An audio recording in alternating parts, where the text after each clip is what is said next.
सचिन पायलट जी मेरे घर आ जाए तो दिक्कत, नहीं आ जाए तो दिक्कत। मेरे एक बात समझ में नहीं आ रही कि कल तक मैं और सचिन पायलट जी, अशोक गहलोत जी, बहुत प्रोग्राम ऐसे थे जिनमें एक साथ काम कर रहे थे, लड़ रहे थे। तो अब ये सब बातें इसलिए खत्म हो गई कि खुद अशोक गहलोत जी ने दिल्ली में जाकर बयान दे दिया, बात खत्म हो गई। अब क्या होगा क्या नहीं होगा ये सब आप जानते हो, मैं खुद कार्यकर्ता हूं। ये सब फैसला तो या तो ऊपर वाला भगवान जानता है, और अभी सब ठीक है। यही तो बात चल रही थी उस वक्त अध्यक्ष की, मुख्यमंत्री की। उन्होंने कहा मैं अध्यक्ष का चुनाव नहीं लड़ूंगा, अब तो खड़गे साहब बनने जा रहे हैं, मतलब चुनाव हो रहा है। तो ऐसे में ये बातें अब ये बहुत बड़े लेवल पर, खुद चीफ मिनिस्टर आपको कई बार बोल चुके हैं। मेरे मुंह से बातें इसलिए अच्छी नहीं लगती कि इस वक्त लोग कांग्रेस को देश में आंदोलन करते हुए, राहुल गांधी की तरह सड़कों पर लड़ते हुए, संघर्ष करते हुए देखना चाहते हैं। लोग कांग्रेस को मजबूत होते हुए देखना चाहते हैं, क्योंकि लोग जानते हैं राहुल गांधी, कांग्रेस देश की आवाज है। और कांग्रेस जब देश की आवाज बनती है तो पूरा देश, हिंदू, मुसलमान, सिख, ईसाई, बौद्ध, जैन, एक साथ खड़े होकर तिरंगे को अपना धर्म मानकर आगे बढ़ते हैं। कोई भेदभाव नहीं होता। तो मैं ये मानकर चलना, ये ताकत की घड़ी है। आज के विजयादशमी के दिन तो नया संकल्प लेने की जरूरत है कि भगवान राम तो इतने ग्रेट थे कि महात्मा गांधी के जब गोली लगी तो उनके मुंह से निकला हे राम, और महात्मा गांधी के तो भजनों में ही राम थे।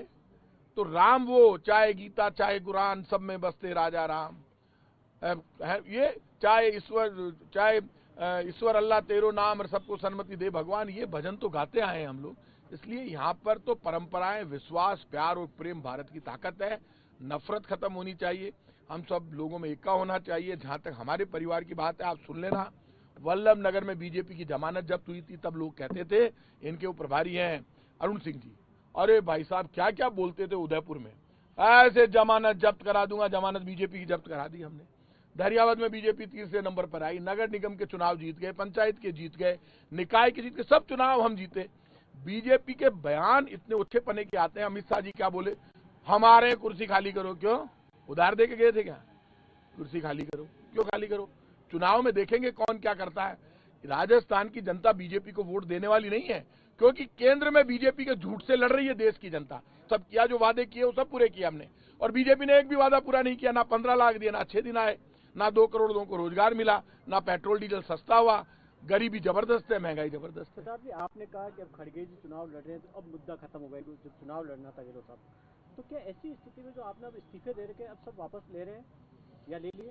देखिए, ये जो आपने इस्तीफे की बात कही, ये सारा जो मामला है उस दिन जो हुआ, उसके बाद मुख्यमंत्री जी गए दिल्ली, और दिल्ली में उन्होंने बाहर आकर बहुत बड़प्पन के साथ माफी मांगी। उन्होंने कहा कि ऐसा नहीं होना चाहिए था, वो सीएलपी के लीडर हैं। अब इसके बाद क्या होगा क्या नहीं होगा, ये बात परिवार में बैठकर होगी।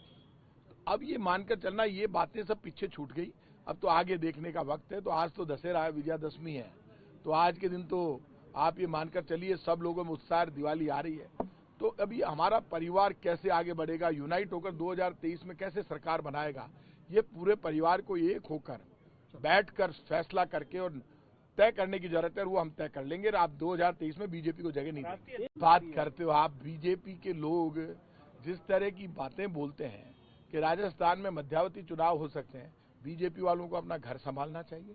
भारतीय जनता पार्टी गलतफहमी में है, कांग्रेस की सरकार को कोई खतरा नहीं है। यदि ऐसा होगा तो प्रताप सिंह खाचरियावास बता दे क्या होगा। तो मेरे को मरवाओगे क्या? कयास पे मेरे से बयान लेना चाहते हो? अरे कभी कयास नहीं, जब जो होगा वो आपके सामने आएगा। मैं कहूं ऐसा, आपको ऐसा होगा, इस पे आप बताओ।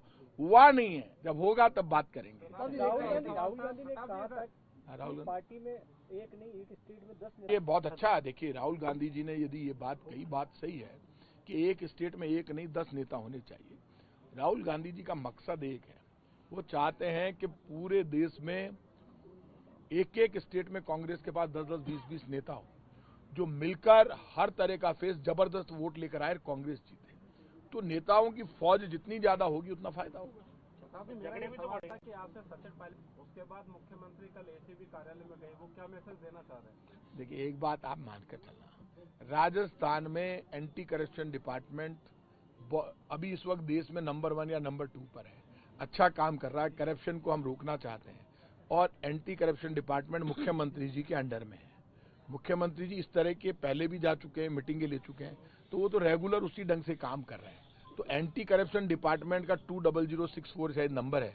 तो और भी लोग जो सुने कहीं गड़बड़ हो, चोरी हो, तुम्हारी शिकायत दर्ज कराओ, कार्रवाई करेंगे। करप्शन रुकना चाहिए। राज्य की योजनाएं, केंद्र की योजनाएं लोगों तक पहुंचे, करप्शन नहीं हो, ये हमारी जिम्मेदारी है।